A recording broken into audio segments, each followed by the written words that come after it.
আলহামদুলিল্লাহ, আমার সামনে যে জায়গাটা আছে এই হচ্ছে সেই ঐতিহাসিক বদর প্রান্তর। এই বদর প্রান্তর যেখানে ইসলামের প্রথম যুদ্ধ হয়েছিল। 313 জন, মতান্তরে 17 জন সাহাবি এখানে অংশগ্রহণ করেছে। 14 জন সাহাবি শাহাদত বরণ করে। তার মধ্যে মক্কার মুহাজির সাহাবি ছিলেন 6 জন এবং 8 জন আনসারি সাহাবি মদিনার। এখানে এই সেই বিখ্যাত প্রান্ত।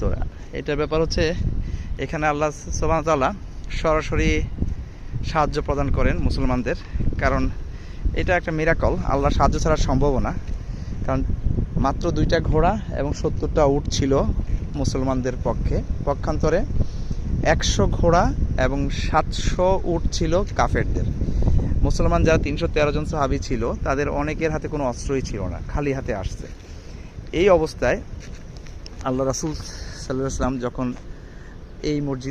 সেই মসজিদ যেটা আরিশ মসজিদ বলা হচ্ছে, মানে আরিশ হচ্ছে খেজুর পাতার ছাউনি, অস্থায়ী ছাউনি, এখানে বসে দোয়া করেন এবং এখান থেকে উনি যুদ্ধের নেতৃত্ব দেন। আর এই ময়দানে যুদ্ধটা হয় এবং সেখানে 14 জন সাহাবী শাহাদাত বরণ করেন। এই সেই বদর প্রান্তর, একটা আবেগের জায়গা, মুসলমানের প্রথম বিজয়ের জায়গা। এবং এই জায়গাতে থেকেই প্রথম যে মুসলমানরা যে শক্ত অবস্থানে এসেছে তার এটা জানান দেওয়া হয় এটা। এবং আল্লাহ সুবহানাহু ওয়া তাআলা এখানেই সাহায্য করেছেন মুসলমানদের ফেরেশতা পাঠিয়ে। সূরা আনফালে উনি এই কথা উল্লেখ করে দিয়েছেন। আর আসলেই যুদ্ধের প্রেক্ষাপট, যুদ্ধের অবস্থান, যুদ্ধের শক্তিমত্তা যদি চিন্তা করা হয়, এটা আসলে কোনোভাবেই বোঝা যাবে না যে আসলে আল্লাহর সাহায্য ছাড়া সম্ভব।